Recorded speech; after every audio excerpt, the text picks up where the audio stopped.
So guys, what is going on? Welcome back to the channel and welcome back to a brand new video. And in this one today, it's all the build up to the second game of the season and Manchester United's first away game as we head to Craven Cottage on Super Sunday, 4:30 kickoff. Two Super Sundays in a row as well. I thought Manchester United weren't attractive anymore. But no, again, this Sunday, 4:30, Craven Cottage to take on Fulham, who got a 1-1 draw from a last-minute winner from Muniz in their first game. So they're going to be on a high going into this one. Their first home game of the season. They're going to want to put on a show. Manchester United looked really good last weekend as well. So there's a lot to look forward to. I'm very excited. I've got a good feeling. I'm optimistic, and I'm actually excited to see Manchester United play. Like, I'm really looking forward to it because of last weekend. And how often have we been able to say we're looking forward to a Manchester United match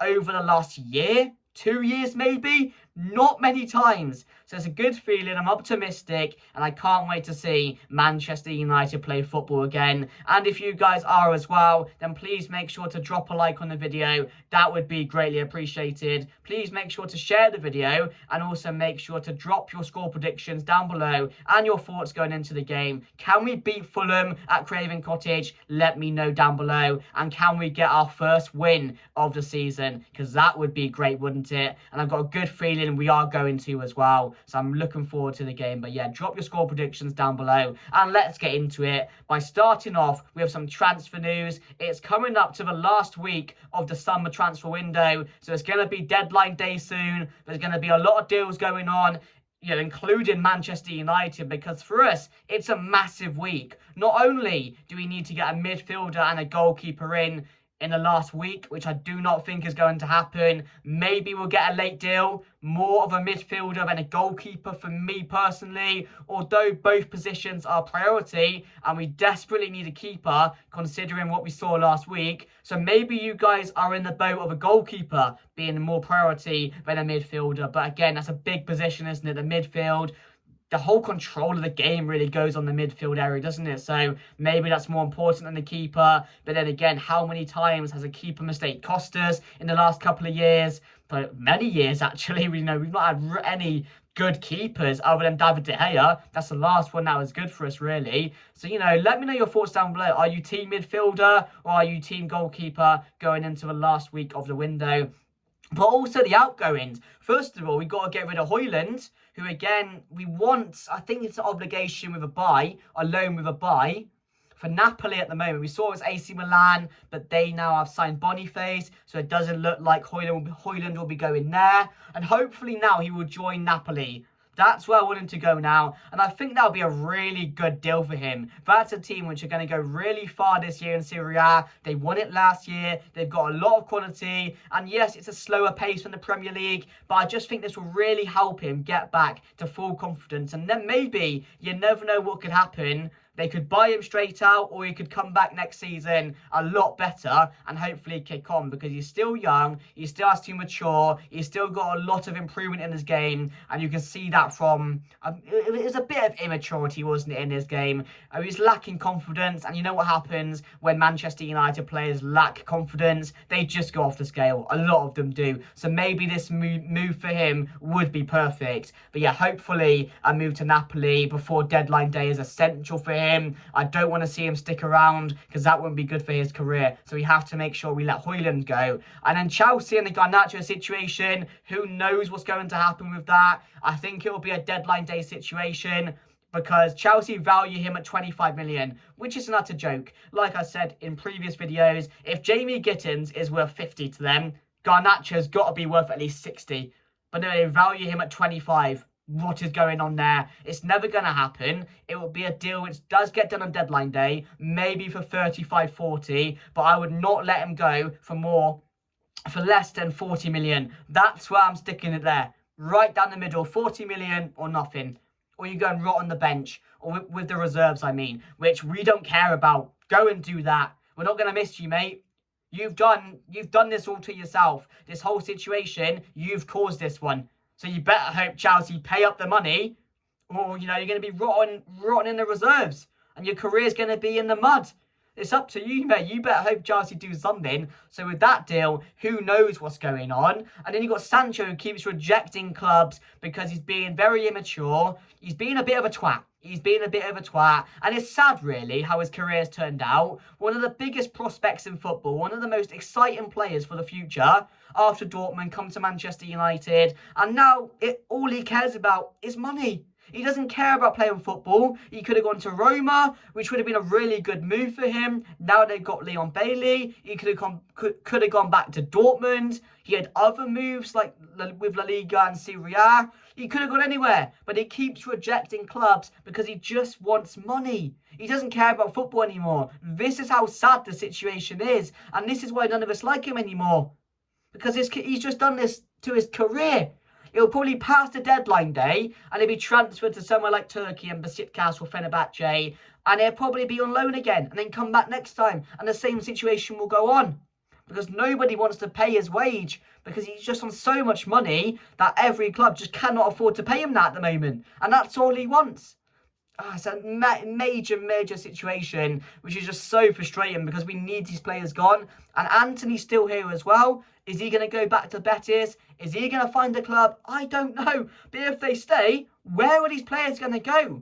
They're all going to rot into the reserves, aren't they? And be playing with them because they're not part of the first team anymore. Amarin has made it clear he doesn't want them around the environment. He just doesn't want them.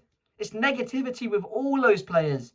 So we don't need that around our club, considering how good of a start it was on Sunday and how we heard that the players are really enjoying life under Amarin. It's a good environment.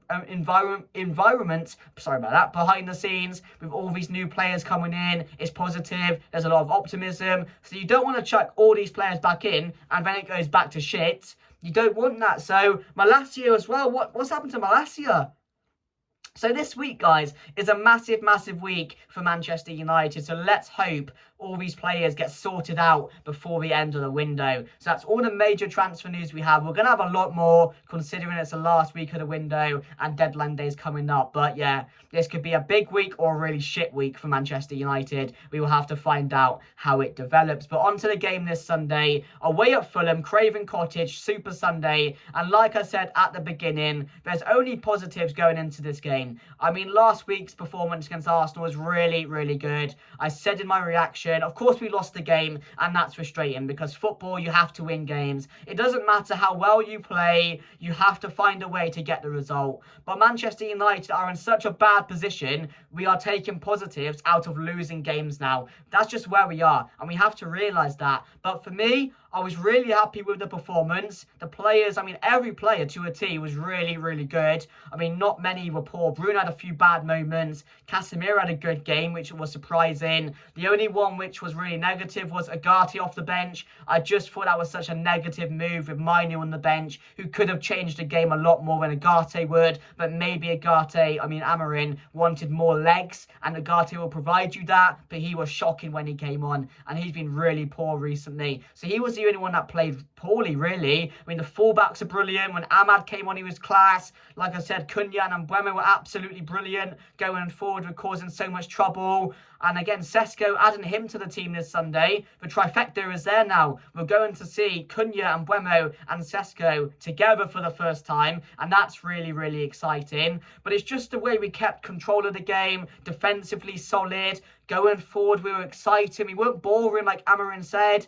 So it's a major positive in the fact we haven't seen Manchester United play like that in a very long time. And it's just really refreshing and really good to see that type of performance and players which are going to excite me going forward, which are going to get me off my seat, which are going to make me look forward to games and want to see them more.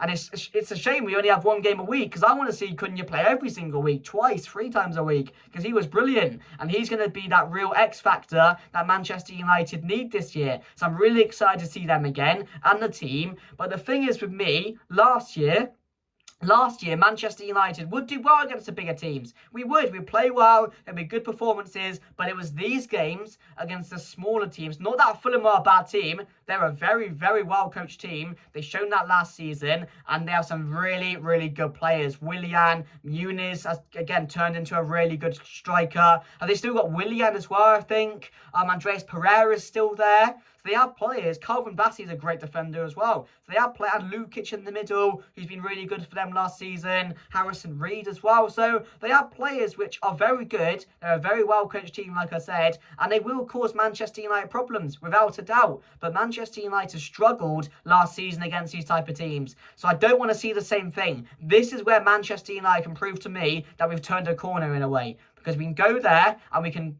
keep controlling the game again. We can dominate going forward. We can create chance after chance after chance. We can look solid defensively, but we need to, again, to prove that we have turned that corner. And I want to see the exact same performance repeated this Sunday at Fulham. Of course, like I said, it's their first home game. They're going to be up for it. But it's Manchester United's job to calm the game down, keep it quiet in the first 20 minutes, but have a real go. Have a real go. And I do think we will on Sunday.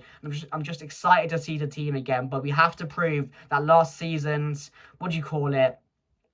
I don't even know what the word is for playing against big teams, playing well. Inconsistencies. We'll say our inconsistencies. That's the main word for me to go with. Our inconsistencies are dealt with this year, and we can perform against any team we come up against. And especially the smaller sides as well, who we should be dominating against. So it's going to be interesting to see how we get on. But that's what I want to see out of Sunday. The exact same performance, and it's just dominating teams. Taking control of the games and just being a team, which again, the togetherness last Sunday as well was absolutely brilliant because the players, they worked really hard, and that's also a sign of a good team as well, and a team which will get you results this season if they all work hard together and they play for 90 minutes, and that's exactly what they did. They didn't give up. Everyone, put in a graft. Getting back were brilliant as well. The work rate was there. The possession, the retaining possession as well. Not letting them have much time on the ball. The pressing was good.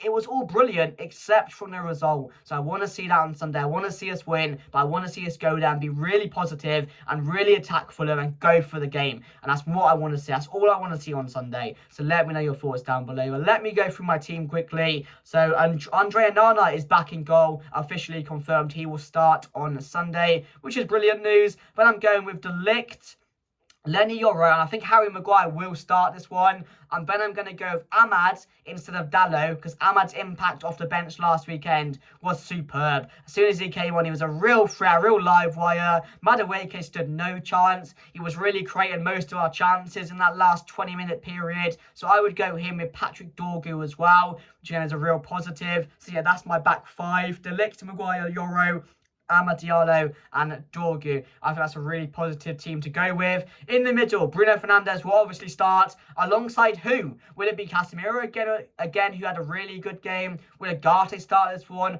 Or will it be Kobe Mainu? Will he be given his chance? I'm not too sure, but I think it will be. I think he will stick with Bruno and Casemiro in the middle. And then, of course, Mbeumo, Cunha and Sesko making his full debut for Manchester United and playing his first Premier League minutes as a player, which I'm really excited about to see how he does, because the amount of times we were crossing the ball in the first half, imagine crossing the ball to Sesko a few times. I think he's going to cause teams real problems. We couldn't really see much off the bench. It was like a 15-minute period, had a few good touches. Again, really dominated the defenders, really put his body about, which Højlund couldn't do. So there's already positive signs, and hopefully the trifecta of Mbeumo, Sesko and Cunha can really put on a show on Sunday. That's exactly what I want to see. I'm really excited and I can't wait to see Manchester United play football. So let me know if you do agree with my team. I'm going with Manchester United to win this one 2-0. I think last weekend, defensively, I had no worries, which again, considering it's the first game of the season, really impressed me. And going forward, I don't know how we didn't score. So if we can't score again this Sunday, I don't know what's going on. But, hopefully we can create a lot more chances like we did. And again, the impact of having Sesko there alongside Cunha and Mbeumo will have a real positive impact. So I'm going 2-0 to Manchester United. Please make sure to smash a like on the video if you did enjoy. Make sure to like, comment, share and subscribe. Thank you very much for watching. The season's only beginning. There's a lot to look forward to. And Manchester United this season, I really really do think will be back. So thank you for watching. I'm looking forward to it. I hope you guys are as well. And I'll see you guys later. Goodbye.